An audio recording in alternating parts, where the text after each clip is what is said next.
What's going on, everybody? Welcome back to another video on the channel. Today we have DraftKings pulled up, and the reason we have DraftKings pulled up is because I want to take you through 10 NFL futures bets that I really love. Listen, the NFL season is like 5 to 6 weeks away, right? We got the Hall of Fame game this week, which is like our first little taste of football since the Super Bowl. And since I am absolutely addicted to the sport, I thought I should throw down some money 6 weeks before the NFL season actually starts. Now, to be completely honest with you guys, I won't actually be throwing down money because between you and me, I'm not 21, but I'm 21 in October, so this will very soon become a reality for me. But I looked over the odds and I looked over everything on the DraftKings Sportsbook, and I wanted to give you guys 10 bets that I really, really like going into the year. Now, hopefully, if you guys take my advice, you guys can win yourself some money at the end of the year. But if I'm wrong and I lose you your whole entire mortgage, my bad, G, you know what I'm saying? But if you guys want more betting content on the channel, make sure to subscribe and make sure to put a comment down below on what you want to see me do next. But without further ado, let's go ahead and get into my first bet. So it's all going to be pretty much under the futures category. We're going to go into the first sub tier right here, the champion. And we're going to go to the Cincinnati Bengals plus 1,100 to win the Super Bowl. Now, obviously, Chiefs and Eagles are the betting favorites as it stands. But seeing the Bills and the 49ers ahead of the Bengals, to me, there's a lot of value in that, right? And I think if any AFC team not named the Chiefs is going to win the Super Bowl, it's going to be the Cincinnati Bengals. Last year, they were a hair away from going back to the Super Bowl. And the year before that, they lost the Super Bowl by just a little bit. Clearly, they have the talent to get there. Clearly, Joe Burrow and all of them don't flinch when it comes time for the playoffs. I think if they're able to get past the Chiefs, which they have been able to do 2 out of the 3 times so far, that they will be able to reach the Super Bowl. And like I said, once you get in the Super Bowl, anything can happen. I think Joe Burrow will have a really good performance. Cincinnati Bengals plus 1,100 to win the Super Bowl is a bet that I think could make you a lot of money. Next, we're going to go to the division winner category. We're going to go to the first one right here, the AFC East. The Dolphins have the 3rd best odds to win the AFC East, and I think that's a little bit generous to the New York Jets, unfortunately. The Jets have, up until this point, haven't done anything, right? And the Dolphins last year were really, really good. If Tua can stay healthy, and that's the big if Tua can stay healthy, I think the Dolphins have a serious shot to win the AFC East. Plus 300. They have the 3rd best odds in the entire division. Bills and Jets, like I said, are above them.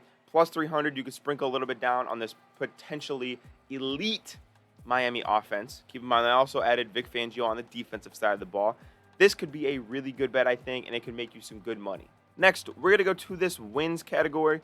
We're going to go to regular season wins. We're going to scroll all the way down until we see the Jacksonville Jaguars. I think I just passed them. Yeah, right here. So right now, their win total set at 9.5. I'm going to be very aggressive and push it to 12.5. I'm going to take the over on 12.5 wins for the Jaguars, sitting at plus 400. Listen to me. I know it's crazy to predict a team to win 13 or more games after they won 9 in the regular season last year, but I believe in Trevor Lawrence. I believe in Doug Peterson. I loved the additions that they had last year with Calvin Ridley and Anton Harrison, and look at their schedule, man. I mean, if you're on the fence about the Jaguars, just look at how easy their schedule is. They do play some tough games, yes, but they do also get the benefit of having them at neutral sites and or at home. I really do think that this is going to be a profitable bet for you guys to take the Jaguars over 12.5 wins. It's aggressive, yes, plus 400. I think the odds are good enough to justify it, though. All right, keeping it in the wins column, we are going to go to the last undefeated team. And I like the Philadelphia Eagles at plus 750, to be honest. Looking at their schedule to start the season, the Eagles play the Patriots, Vikings, Buccaneers, Commanders, Rams, Jets, Dolphins, Commanders, Cowboys. I think they could probably go 6-0, 7-0 in that stretch. And I think if the Philadelphia Eagles are, again, any kind of version of what they were last year, they'll probably win pretty much all of those games. The Dolphins and Jets might give them trouble, but if I'm going to bet on any team to be the last undefeated team, I think it's going to have to be the Philadelphia Eagles at plus 750. I think those odds are really, really good. Now going into the awards category, I have a guy who is my pick for MVP that I think the odds are pretty good to justify it. I love Justin Herbert at plus 1,300 to win MVP this season. He's got a new offensive coordinator. He's got new weapons on the offensive side of the ball. I think that we're really underestimating how good Kellen Moore is going to be in Los Angeles with Justin Herbert. He was really, really good with Dallas. He was definitely scapegoated. They should have fired Mike McCarthy, not him.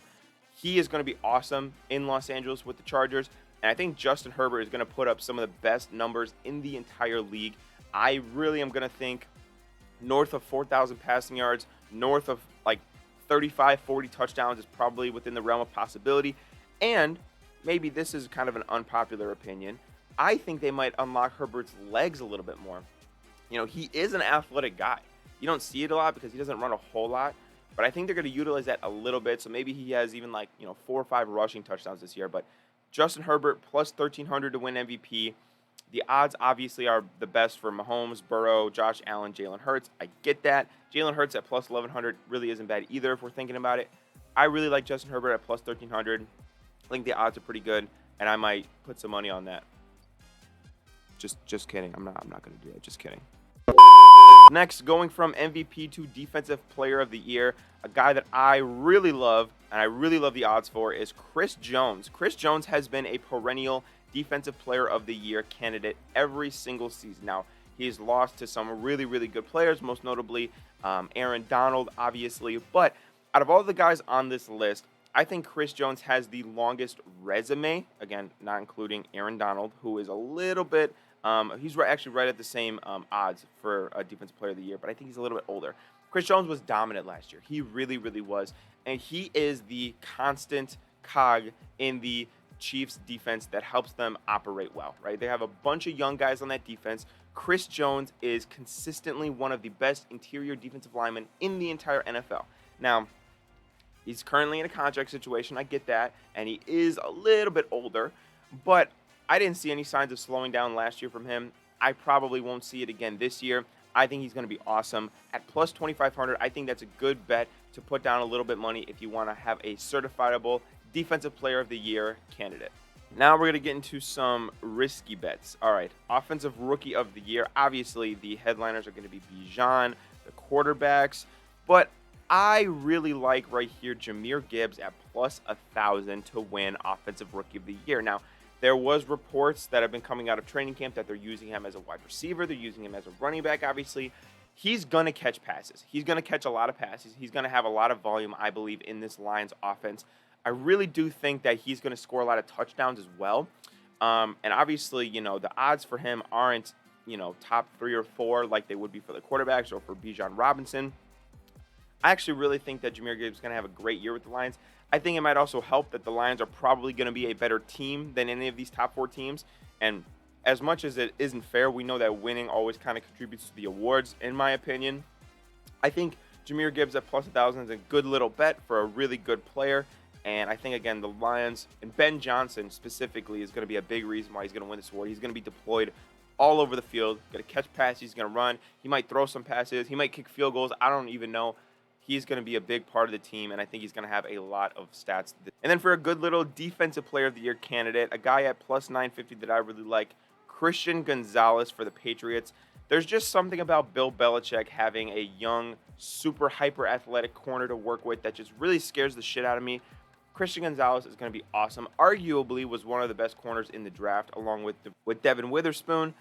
I think that he's awesome. I think that he's going to be really, really, really good in this Patriots offense. Bill Belichick is going to coach the hell out of him. And I think that the Patriots defense is going to be pretty good this year. Next, for another award prediction, we've got Coach of the Year. I really like the odds for Robert Saleh for plus 1,600. Here's the reason I like that, right? If you're talking about a team that could be drastically improved next year, the Jets are immediately going to come to mind, right? Aaron Rodgers is automatically going to give them plus 2 or 3 wins. Now, you take a team in the Jets that is in a big market who always gets media favorability in the Jets. Obviously, Robert Saleh, that works. He's a young guy, that works. He's going to take a team that hasn't been to the playoffs in a while to the playoffs. That works, right? The Jets are going to be a much better team this year, and I think Robert Saleh is going to reap the benefits of the Coach of the Year award. Now, I think that him having the 6th best odds is very generous. Plus 1,600 to me is a really, really good indicator that we should put some money on this if I were you guys. Definitely not me, wink, wink. I'm just kidding, obviously not me. But I really do think that plus 1,600 is a good way to go for this, and I like it a lot. Next, and this is kind of a goofy one, I understand. We're going to go into the history category. We're going to go to NFL odds. And we're going to go to Joe Burrow, 4+ interceptions in any single game. It's going to be plus 500. Listen, here's the thing. I love Joe Burrow, but two things. A, it's going to be a very high volume Cincinnati Bengals passing offense, could lead to some turnovers. B, he's in a very good defensive division, specifically with the Ravens and the Bengals. Specifically with the Ravens and the Steelers, excuse me. The Steelers, in fact, intercepted him 4 times in the first game of last season. So, is it possible? Yes. Is it worth probably the 500 odds? I would say so. Sprinkle a little cheddar down there. However, I don't know if this is going to happen. I think this is just a fun little goofy bet to end the video off. I just found it I wanted to talk about. You could also go with, Minnesota Vikings trailing by 33+ points and win for plus 3,500. Is it possible? Yes. Do I think it's going to happen? No. So I'm going to go ahead and take that just for plus 500. But those are some of the futures bets that I like. Let me know if you want to see more betting videos on the channel. I actually really like making these, and I'm going to get more into it. I promise you when I'm actually 21. He said about alcohol. Anyway, I'm going to get more into it, and I'm going to push this even more. Maybe I'll even have like a weekly series. But that's going to be it for the video today, guys. Hope you guys enjoyed. Make sure to subscribe to the channel and comment down below what bets you're making this year. Have a good rest of your day. I'll see you in the next video. Peace.